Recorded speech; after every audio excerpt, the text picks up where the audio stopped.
नमस्कार, आदाब। मैं हूं श्रीकांत सक्सेना और आप देख रहे हैं प्रोग्राम अपना मुल्क अपना आइन। दोस्तों, आपको पता है कि अपना मुल्क यानी हिंदुस्तान दुनिया की सबसे बड़ी जमहूरियत है, दुनिया का सबसे बड़ा लोकतंत्र है। इतने वोटर्स हमारे देश में हैं जितने बहुत सारे देश मिलकर अगर कभी उनके यहाँ चुनाव होते हैं उतने सिर्फ हमारे एक ही देश में हैं। इस लेवल पर, इस मैग्नीट्यूड में इलेक्शंस कराना, चुनाव कराना एक बहुत बड़ी चुनौती होती है। आज एक कभी दौर हुआ करता था जब हिंदुस्तान के चुनाव पर कोई प्रश्न चिन्ह लगाते थे लोग, एक साथ लोगों को धकेल के किसी बूथ पर वोटिंग वगैरह हुआ करती थी। आज भारत के चुनावों का उदाहरण दिया जाता है दुनिया के बहुत सारे देशों में, साफ़ सुथरे इलेक्शंस के लिए, ईमानदार इलेक्शंस के लिए, पारदर्शी इलेक्शंस के लिए, और उसके परिणामों पर अब कोई संदेह प्रायः नहीं करता। हाल ही में जो बहुत सारे एक सुधार हुए हैं उसमें एक था कि भाई ये इंश्योर कर लेना कि मतदाता यानी वोट डालने के बाद आप ये इंश्योर करें कि आपका वोट वहीं पड़ा जहां आपने डाला है। इस तरीके की बहुत सारी बातें हैं। अब जल्दी में दिल्ली में चुनाव होने वाले हैं। इस विषय पर बात करने के लिए और एक और बात की, जो भारत में इलेक्शन कमीशन की स्थापना हुई थी वो 26 जनवरी 1950 से एक दिन पहले यानी 25 जनवरी 1950 को हो गई थी, जिसके लिए अब राष्ट्रीय मतदाता दिवस या नेशनल वोटर्स डे मनाया जाता है। इन तमाम बातों पर बात करने के लिए, दिल्ली में इलेक्शंस की क्या तैयारियां हैं, इस पर बात करने के लिए हमारे साथ हैं निर्वाचन आयुक्त दिल्ली के डॉक्टर रणवीर सिंह जी। आपका स्वागत दूरदर्शन स्टूडियो में। डॉक्टर साहब, ये बताइए कि क्या तैयारियां पूरी हैं? इलेक्शंस के आने वाले 8-10 दिन बाद चुनाव होने हैं और ये बहुत बड़ी चुनौती आपके सामने होगी कि इनको स्मूथली कंडक्ट करवा सकें। क्या तैयारियां किस लेवल पर हैं? आप मुतमईन हैं? सक्सेना जी, सबसे पहले नाजरीन को मेरा प्यार भरा आदाब। जहाँ तक दिल्ली विधानसभा चुनाव की बात है तो मैं बिल्कुल मुतमईन हूँ। हमारी तैयारियां मुकम्मल हैं और जो इलेक्शन कमीशन ऑफ इंडिया ने हमको शेड्यूल दिया हुआ है इलेक्शन का, उसके मुताबिक बाकी सारी कार्रवाई होगी और 8 फरवरी को चुनाव होगा, 11 फरवरी को नतीजे आएंगे। दूसरी बात ये थी कि जो आप के सामने चुनौती होगी, कुल कितनी कॉन्स्टिट्यूएंसीज हैं, बूथ कैसे हैं, और उनके लिए एक, क्योंकि सारे देश की नज़रें होती हैं दिल्ली के चुनावों के ऊपर। लोग ये उदाहरण दिया करते हैं कि भाई राजधानी के अगर इलेक्शंस फेयर हैं तो फिर शायद ये उम्मीद की जा सकती है कि देश में भी फेयर होंगे। तो उसमें क्या इंतजामात किए गए हैं? दूसरी बात कि जो वोटर्स को बूथ तक लाने के लिए, उनको मोटिवेट करने के लिए भी क्या कुछ खास कदम उठाए गए हैं इलेक्शन कमीशन द्वारा? जी सक्सेना जी, मैं आपको इसके बारे में तफसील से बताऊंगा। 6 जनवरी को इलेक्शन कमीशन ऑफ इंडिया ने ये हमारा इलेक्शन शेड्यूल अनाउंस किया था। उसी दिन मॉडल कोड ऑफ कंडक्ट लागू हो गया था, जिसको हम आचार संहिता हिंदी में कहते हैं, और तब से चुनावी प्रक्रिया शुरू हो चुकी है। एक तो ये है कि हमारी दिल्ली में जो ये विधानसभा चुनाव हो रहा है, इसमें 70 असेंबली कॉन्स्टिट्यूएंसीज के लिए चुनाव होता है। हमारी विधानसभा में 70 सीटें हैं। इन 70 कॉन्स्टिट्यूएंसीज से एक एमएलए चुन के विधानसभा में जाएगा। और इसमें अहम बात यह है कि हर कॉन्स्टिट्यूएंसी में एक रिटर्निंग ऑफिसर होता है। वो रिटर्निंग ऑफिसर ही नॉमिनेशन रिसीव करते हैं और फिर आगे की प्रक्रिया भी रिटर्निंग ऑफिसर करते हैं। डिस्ट्रिक्ट लेवल पे हमारे डिस्ट्रिक्ट इलेक्शन ऑफिसर होते हैं। उनके अंडर कुछ एक कॉन्स्टिट्यूएंसीज आती हैं, तो हमारे 11 डिस्ट्रिक्ट इलेक्शन ऑफिसर्स हैं। हमारे पास कुल मिला के 13,750 पोलिंग स्टेशन हैं। 13,700 जिसको कहते हैं, हाँ, जिनको हम बूथ कहते हैं।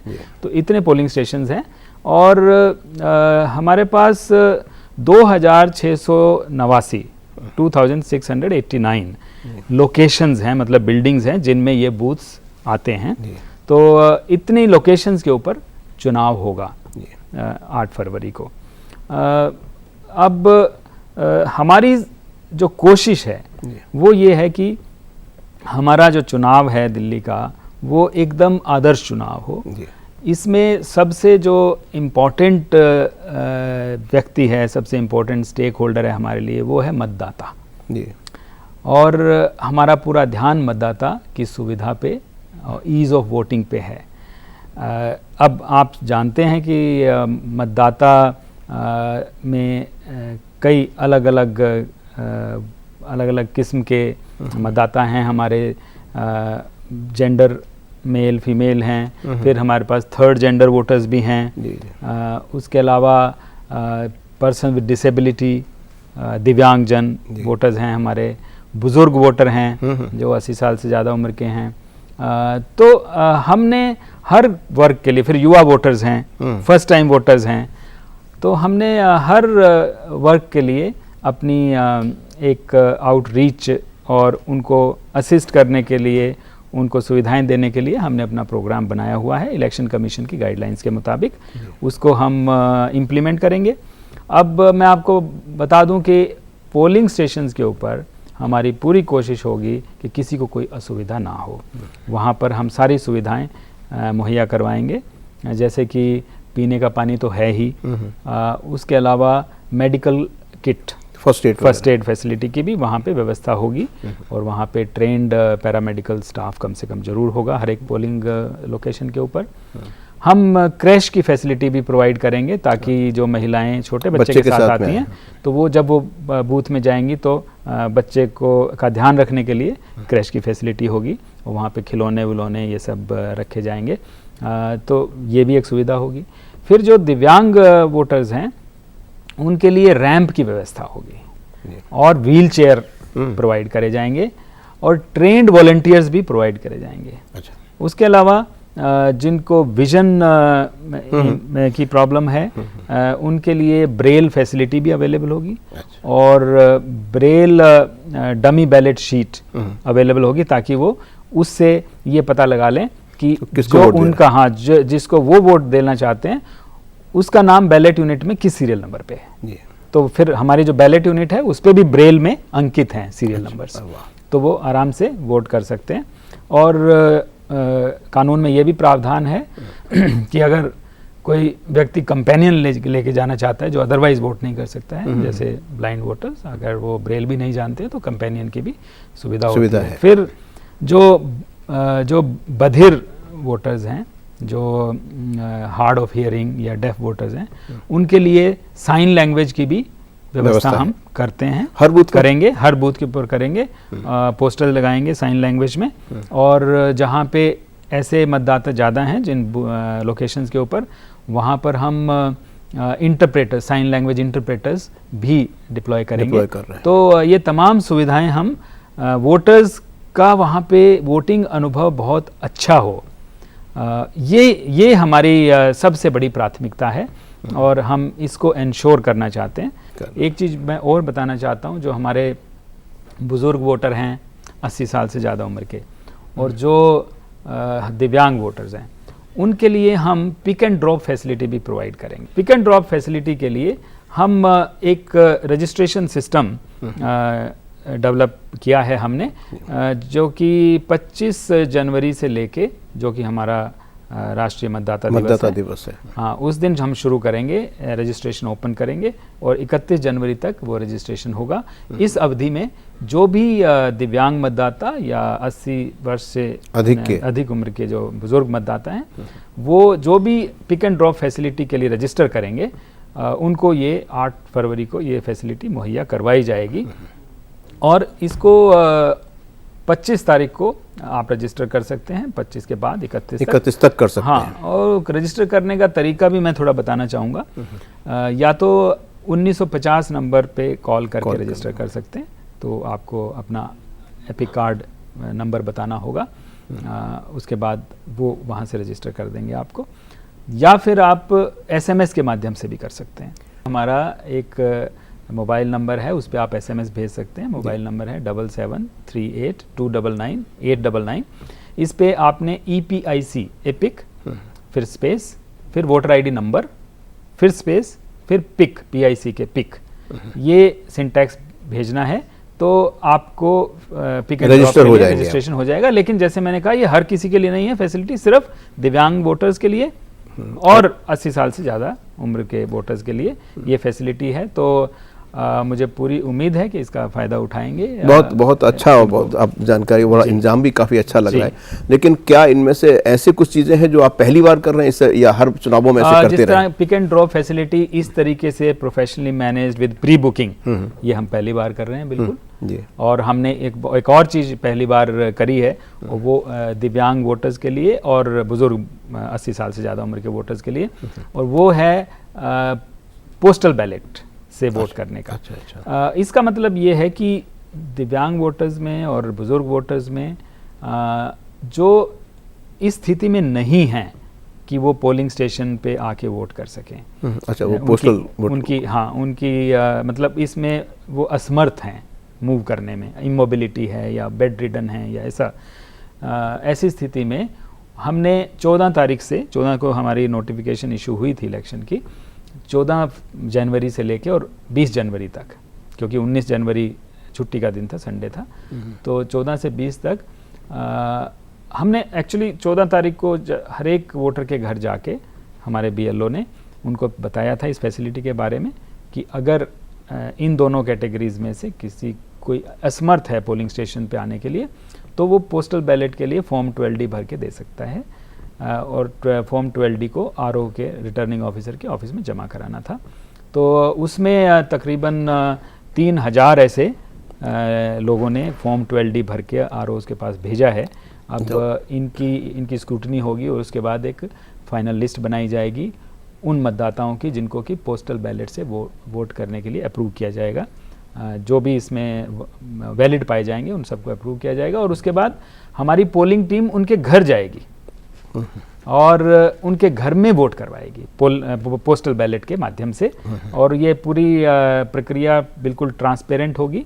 पोलिंग टीम में 2 ऑफिसर होंगे, वो जाएंगे और वीडियोग्राफी होगी उसकी, और पोलिंग पार्टीज अपने नुमाइंदे जो पोलिंग चाहेंगे तो वो भी रहेंगे, पोलिंग एजेंट्स हैं वो भी भेज सकते हैं। तो और उसकी बराबर वीडियोग्राफी होगी और उनके घर में जाके उनको एक वोटिंग कंपार्टमेंट बनाया जाएगा, सीक्रेसी ऑफ वोट को मेंटेन करा जाएगा जैसे पोलिंग स्टेशन पे होता है, तो ऐसे, और फिर उनको पोस्टल बैलेट से वोटिंग करवाई जाएगी। तो ये एक नया स्टेप था, एक नई पहल थी इलेक्शन कमीशन ऑफ इंडिया की, जो कि हम लोग इसको पहली बार क्वाइट इम्प्रेसिव, बहुत अच्छा ये लग रहा है। और मैं एक बात जानना चाहता हूँ जो स्वाभाविक इस बातचीत से निकलती है, वो ये कि इतनी सुविधाएं देने के बाद जाहिर है कि जो वोटिंग परसेंटेज है वो बढ़ना चाहिए। अगर पिछले इलेक्शंस को 2-4 को नज़र में रखें तो दिल्ली को कहाँ आप पाते हैं? क्या दिल्ली में वोटिंग, जब आप इतनी सुविधाएं दे रहे हैं मतदाता को, जाहिर है टर्नआउट अच्छा होना चाहिए, ऐसा हुआ पहले कभी? जी, टर्नआउट जैसे 2015 के इलेक्शन में 67% से ज़्यादा टर्नआउट था। हमारा अभी लोकसभा के इलेक्शन में टर्नआउट कम हुआ था, 60.5%, 60.5% तकरीबन टर्नआउट था। अभी इस इलेक्शन में हम पूरी कोशिश कर रहे हैं लोगों में जागरूकता फैलाने की, और मुझे पूरी उम्मीद है कि इस बार वोटर टर्नआउट पहले से कहीं ज़्यादा होगा। बिल्कुल हम पूरे जोश से इस दिशा में काम कर रहे हैं, मुझे पूरी उम्मीद है। हमारा एक प्रोग्राम है जिसको हम स्वीप कहते हैं, systematic voter education and electoral participation programme. इसके अंतर्गत हम बहुत सारी गतिविधियां करते हैं लोगों में जागरूकता फैलाने के लिए, इलेक्शन प्रोसेस के बारे में और इम्पोर्टेंस ऑफ वोटिंग के बारे में, और इंक्लूसिव इलेक्शन के बारे में, एक्सेसिबल इलेक्शन के बारे में, ट्रांसपेरेंट इलेक्शन के बारे में, इन्फॉर्म्ड वोटिंग के बारे में। तो ये सब थीम्स हैं हमारे जिनके अराउंड हम लोगों में बेदारी पैदा करते हैं। नाज़रीन, बहुत अहम बात डॉक्टर सिंह हमें बता रहे हैं। हम सब जानते हैं कि किसी भी लोकतंत्र में, जमहूरियत में, उसकी कामयाबी की जो ज़ामिन है वो ये बात होती है कि उसमें वोटर्स कितना हिस्सा लेते हैं और उसमें कितना रोल वोटर्स का है। शायद इन तमाम इक़दामात से हो जाए कि ज़्यादा लोग वोट देने के लिए आएँ और मुसलसल नज़र भी रखें कि हमारी डेमोक्रेसी, हमारी जमहूरियत काम कैसे करती है। सिंह साहब, ये बताइए कि जो वोटर्स हैं उनका तो आपने ये इंतज़ाम कर लिया, लेकिन जो 70 कॉन्स्टिट्यूएंसीज़ हैं असेंबली की, उसमें जो कैंडिडेट्स हैं उनके आचरण पे, उन पे वो कितना खर्चा कर रहे हैं, विद इन लिमिट्स कर रहे हैं या उससे ज़्यादा कर रहे हैं, इस पे नज़र कैसे रख पा रहे हैं? इलेक्शन कमीशन ऑफ इंडिया ने 28 लाख की सीलिंग लगाई हुई है विधानसभा चुनावों के लिए कि कोई भी कैंडिडेट 28 लाख रुपए से ज़्यादा खर्च नहीं कर सकता चुनाव के प्रचार में। पूरा जो उसका खर्चा है उसका अकाउंट रखा जाएगा और समय समय पे वो अकाउंट जमा कराए जाएंगे। कोई म्याद है इतने दिन के अंदर उसको देना होगा? हाँ, वो फाइनल अकाउंट्स उनको देने होते हैं इलेक्शन के 30 दिन के अंदर वो। हाँ, क्या पॉलिटिकल पार्टीज की तरफ से कोई पाबंदी है कि वो इतना खर्चा कर सकते हैं या उन पे कोई लिमिट नहीं है? पॉलिटिकल पार्टीज के ऊपर लिमिट नहीं है, लेकिन उनको भी अपने अकाउंट मेंटेन करने होते हैं और अकाउंट सबमिट करने होते हैं, लेकिन वही 30 दिन के अंदर उन्हें कितना वक्त दिया जाता है? वो भी मेरे ख्याल तकरीबन उतना ही, तो थोड़ा फर्क हो सकता है। बिल्कुल जी जी।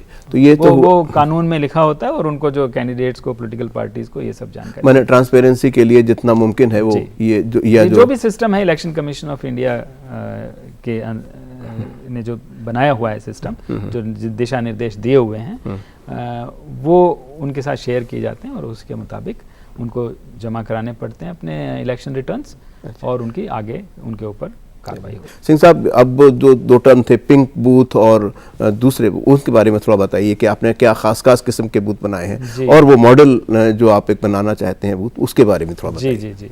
जो हम लोगों को अट्रैक्ट करने के लिए, मतदाताओं को अट्रैक्ट करने के लिए जो कर रहे हैं, उसमें एक मॉडल पोलिंग स्टेशन का भी कॉन्सेप्ट है। ओके। और जिसको आप पिंक बूथ कह रहे हैं, हम ऑल वुमेन पोलिंग स्टेशन उनको कहते हैं, वो भी है। ऑल वुमेन मींस उसमें जो इलेक्शन कंडक्ट करने वाला सरकारी असला है वो सारा का सारा विमेन होंगे?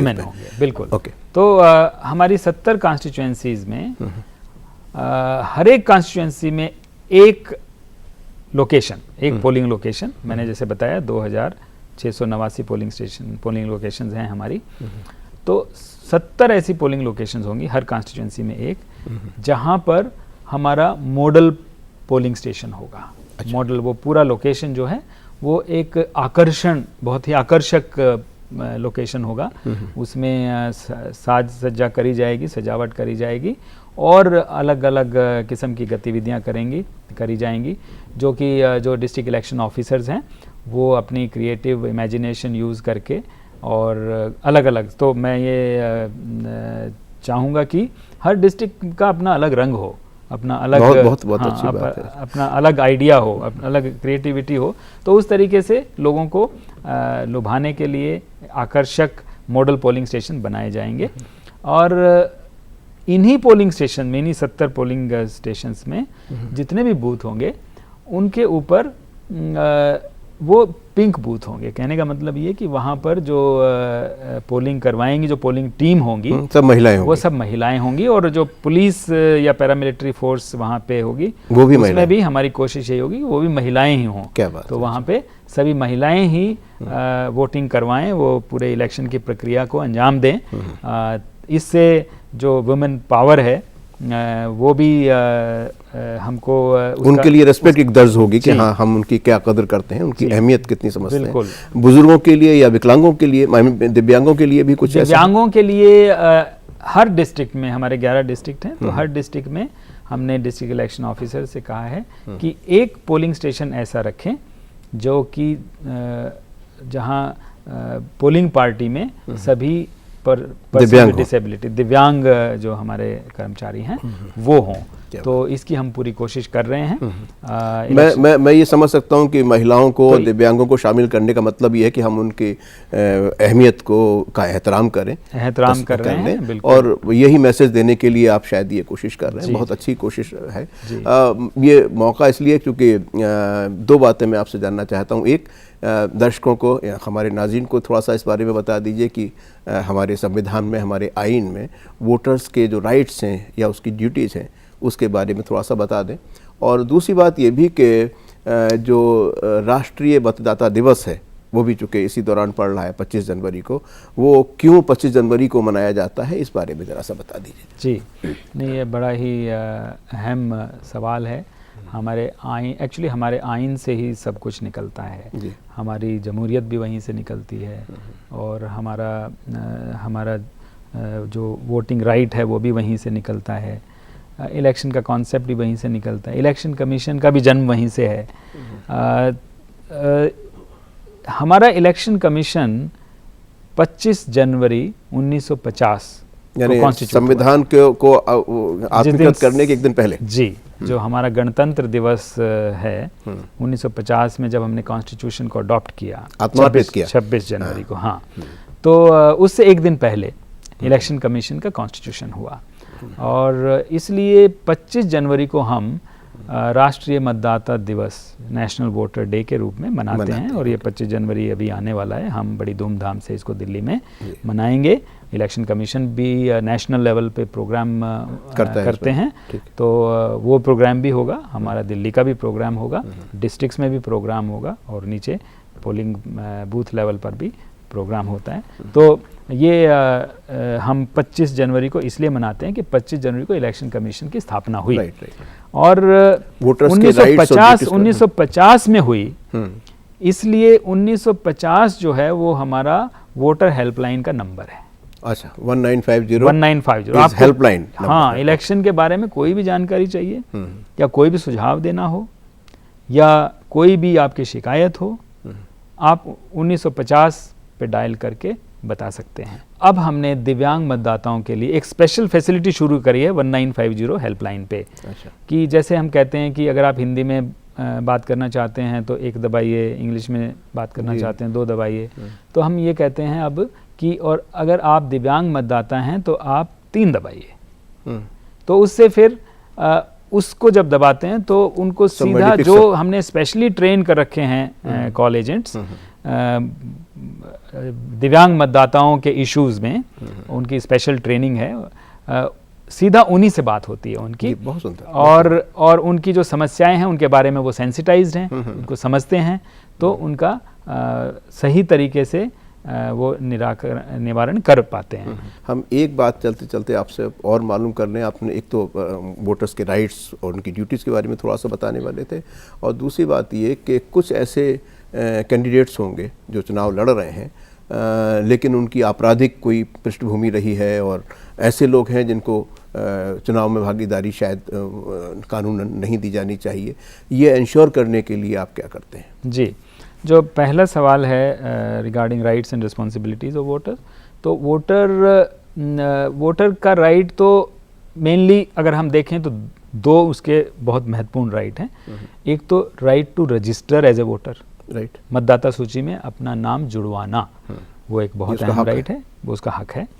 और दूसरा अपने वोट का इस्तेमाल करना, वोट डालना, वोटर लिस्ट में अपना नाम डलवाना। जो भी व्यक्ति हिंदुस्तान का नागरिक है, 18 साल से ज़्यादा जिसकी उम्र है और वो जिस एरिया में रहता है उस एरिया की मतदाता सूची में नाम जुड़वाने का उसका हक है। अगर वो किसी कोर्ट के द्वारा डिस्क्वालीफाई नहीं किया गया है, तो ये जो जिसमें क्वालिफिकेशन है वो मतदाता सूची में नाम डलवा सकते हैं और वो अपना वोट डाल सकते हैं। रिस्पॉन्सिबिलिटी की जहाँ तक बात है, और इसी राइट को एक्चुअली रीइंफोर्स करने के लिए, इस राइट को और ज़्यादा बेहतर बनाने के लिए हम ये सब करते हैं जो हमने आपसे डिस्कस किया है। पोलिंग स्टेशन पे जो हम अरेंजमेंट करते हैं, पोस्टल बैलेट का हमने जो अरेंजमेंट किया है, पोस्टल बैलेट का अरेंजमेंट उनके लिए भी होता है जो कि इलेक्शन में ड्यूटी करते हैं, बेशक, क्योंकि वो भी अपने पोलिंग स्टेशन पे जाके उस दिन वोट नहीं डाल सकते, तो इसलिए उनको भी पोस्टल बैलेट से या EDC election duty certificate issue करके उनकी वोटिंग करवाई जाती है। या जो कहीं सेना पे या जो सेना में हैं, जो बिल्कुल जो हमारे डिफेंस फोर्सेस हैं या जो पैरामिलिट्री फोर्सेस हैं या जो स्टेट आर्म्ड फोर्सेस हैं, और इवन जो हिंदुस्तान के ऐसे अफसरान जो कि देश से बाहर दूतावास में काम करते हैं, उन सब के लिए भी पोस्टल बैलेट की सुविधा होती है। उनको हम सर्विस वोटर्स कहते हैं और उनके लिए भी पोस्टल बैलेट। तो ये सब इसीलिए है कि लोग अपने मत का, अपने अधिकार का इस्तेमाल कर सकें। एक फॉर्म 26 फाइल करना होता है नॉमिनेशन के साथ हर कैंडिडेट को।